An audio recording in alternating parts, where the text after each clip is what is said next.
去年11月，日本政府对外公布，将于2022年秋开始，如不把福岛第一核电站产生的123万吨核污染的水排入太平洋，排污持续30年，污水入海后只需要57天就可以扩散到大半个太平洋，10年时间就会污染整个太平洋。这也就意味着，未来30年内，太平洋的水会被核辐射覆盖，鱼类资源和水资源会因此遭到严重污染。鱼会长出可怕的血瘤，人如果食用了，轻则头痛恶心、身体不适，重则患上终身残疾、白血病等不治之症。核辐射还会破坏人体的 DNA， 致使下一代出现夭折迹象等症状，遗患无穷。这个消息一经发出，立刻遭到了日本国内外的一致谴责。人们不禁要问，福岛核泄漏事故已经过去了10年，为什么至今遗留问题也不能解决？当年核电站里究竟发生了什么呢？本期节目，我们就来讲一讲日本福岛第一核电站核泄漏事故。同切尔诺贝利核电站相似，福岛第一核电站采用的也是废水装置，即利用核裂变反应把水煮沸，利用蒸汽推动涡轮机发电。这样的装置造价便宜，但也存在一个致命隐患，那就是反应堆必须持续用水轮机注入冷水冷却。如果水轮机断电了，哪怕只有几十秒，都有可能导致堆芯熔毁，引发可怕的蒸汽爆炸。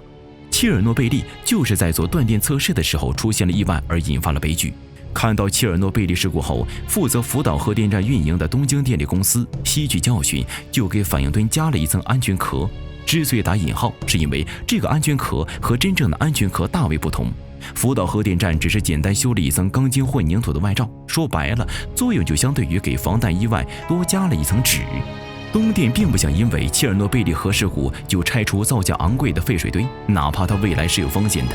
资本家们在不会得到收益的情况下，是从不会履行所谓的社会职责的。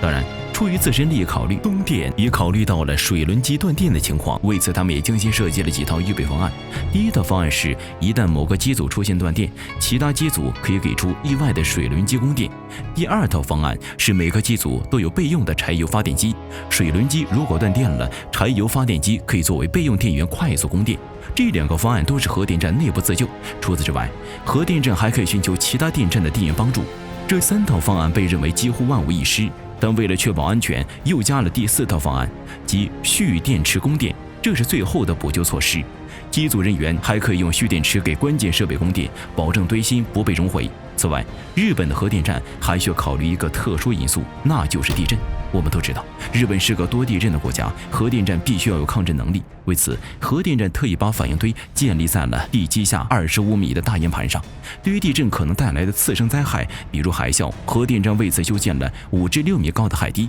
用来抵挡海啸。有了这一系列的预防措施，东电得意地宣称，福岛核电站是最安全的核电站。然而很不幸的是，这些看似牢不可破的防线却存在诸多致命的漏洞，在具体运转时也出现了许多窒息操作，以至于在日本大地震时被摧毁的荡然无存。2011年3月11日下午2点46分，日本东北部海域发生了里氏9.0级大地震，为日本历史之最。日本东北部各县都遭受了重创，福岛核电站距离震中只有178公里，猛烈的地震破坏了核电站的主要供电线路，反应堆随时有断电的风险。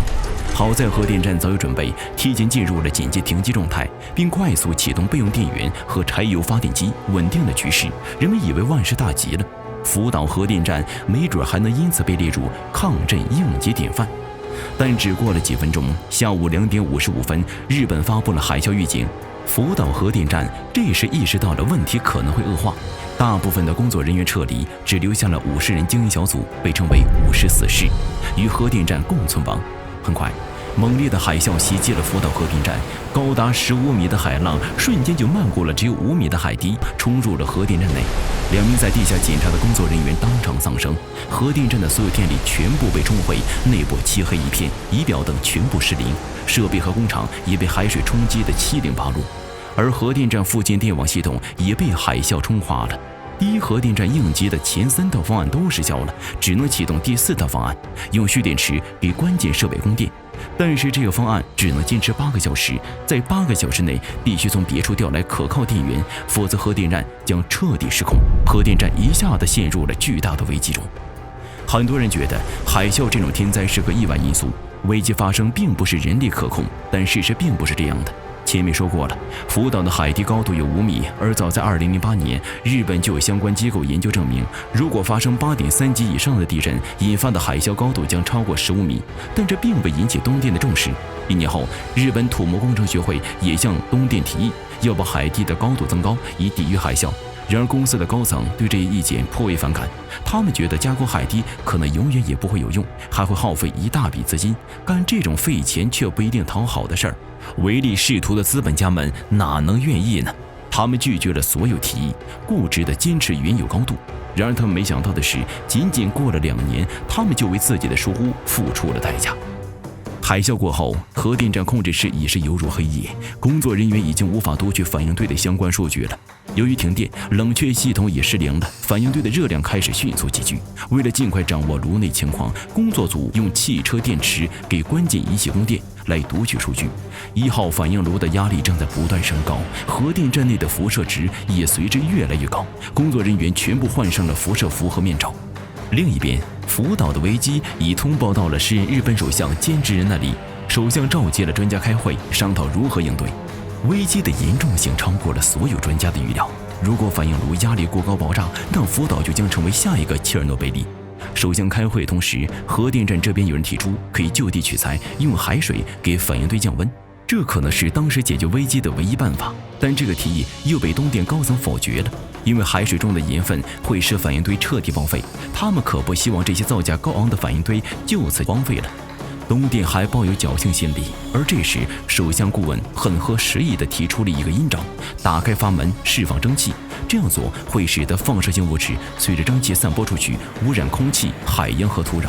但为了保住反应堆和东电资本家们的利益，首相下达了这个命令。核电站工作人员开始摸黑寻找安全阀的位置，他们向首相保证将在4小时内找到安全阀。然而，直到第2天凌晨5点，他们还是没能找到安全阀的位置，反应炉压力仍然在持续升高。核电站外的救援工作同样迟缓，移动发电机尽管运到了核电站外，但因为道路已经被严重破坏，发电机没办法运到反应炉所在的位置。而更为可笑的是，当运送发电机的人询问核电站工作人员如何接入电源时，他们竟然浑然不知，因为近年来根本没有进行过类似的应急演习，情况已经非常危急。1号反应炉随时有爆炸的风险。这样的危险状况，日本政府却没有第一时间向民众公开，而是选择了隐瞒。但也有不少民众通过外网探听到了核泄漏消息，开始自主撤离。3月12日凌晨6点，日本政府才下达了撤离令，但由于缺乏有效的疏通，道路已经堵塞成一团。此时的首相菅直人已经管不了这么多了，他决定亲自飞往福岛核电站现场监督情况。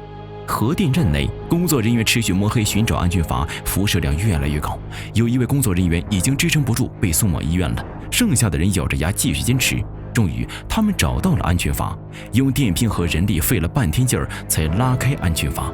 反应炉内的蒸汽被释放出来了，压力也逐渐降低了。可是，核电站内的辐射量还在不断攀升。有人提出，从断电到释放压力已经过去了10几个小时，远远超过紧急电池蓄电池8小时的时限，反应堆很有可能已经熔毁了，放射性物质从反应炉的裂缝里流出来。就在工作人员想办法挽救的时候，3月12日下午3点36，一次余震袭击了福岛核电站，不堪重负的1号反应炉终于爆炸了。工作人员只听到了轰隆一声巨响，随之就是升腾而起的滚滚白烟，吞没了周围一切的建筑。整个厂房被炸得粉碎，钢筋混凝土残骸喷溅后散落一地。1号反应炉的放射性物质急剧外泄，辐射量已比平时高出1000倍。不过，工作人员还顾不上难受，因为2、3、4号反应炉的情况也不容乐观，都有熔毁和爆炸的危险。3号反应堆的工作人员请求东电高层允许使用海水降温，避免更大的灾难。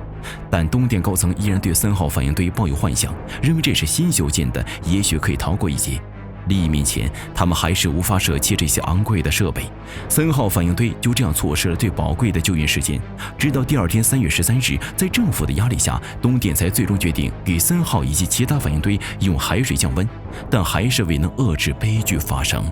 3月14日上午11点左右，3号反应炉发生了一次更大的爆炸。不久后，4号反应堆也爆炸了。还燃起了熊熊烈火。这2次的爆炸使得反应物急剧向外释放，附近的空气已经被核辐射彻底污染了。虽说人们可能预料到核电站会爆炸，但短短几天内竟然爆炸了3次，就很令人费解了。最先爆炸的1号反应堆不是打开阀门释放压力了吗？为什么还会爆炸呢？3号、4号反应堆都注入了大量海水降温，为什么爆炸反而还比1号堆更加猛烈了呢？带着这些疑问，联合国的专家随即进行调查。经过一番考证，问题还是出在了核电站的东家东电公司的身上。核反应堆中燃料棒的设计存在致命的缺陷，所有燃料棒的外面都包含了一层稀有金属锆。锆可以保护燃料棒不过热，以便促进核反应更好的发生。但一旦炉内温度过高，锆就会与水和蒸汽发生反应，生成氢气。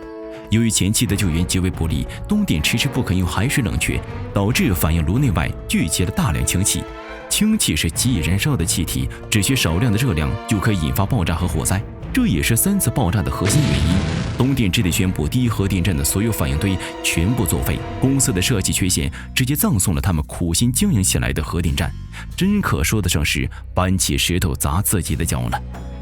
然而比起设计缺陷，更令人愤怒的是污水处理工作。1号反应堆爆炸后，高热的燃料棒暴露在外，很可能引发更大的爆炸。为此，消防人员冒着生命危险用冷水给燃料棒降温，但这些已经被污染过的水根本没经过任何处理。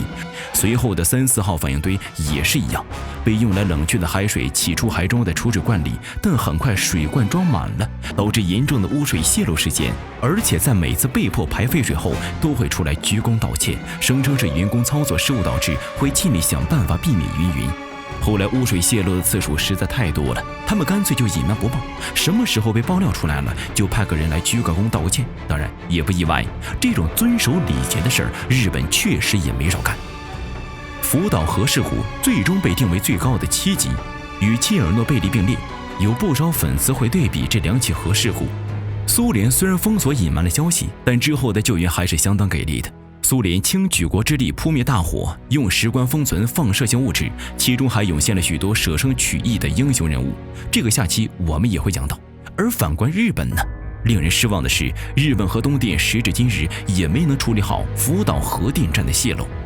核电站的反应堆并没有及时封存，他们所做的补救只不过是用海水给反应堆降温，很难想象在科技发达的日本，政府所能做的仅仅只这些低级的事儿。而更荒唐的是，在这种大危机发生后，日本都没有成立一支专业的救援团队，被请来救援的自卫队、消防员也都缺乏处理核事故的专业知识，致使大量污水流入地下。究竟是什么原因？想必大家都知道了。但这还不是最可怕的。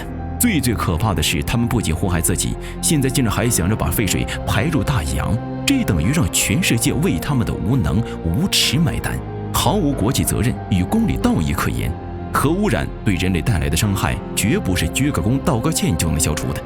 无数人的身体会受到永久性的损害，而且会把这种伤害持续带给未来的一代又一代人。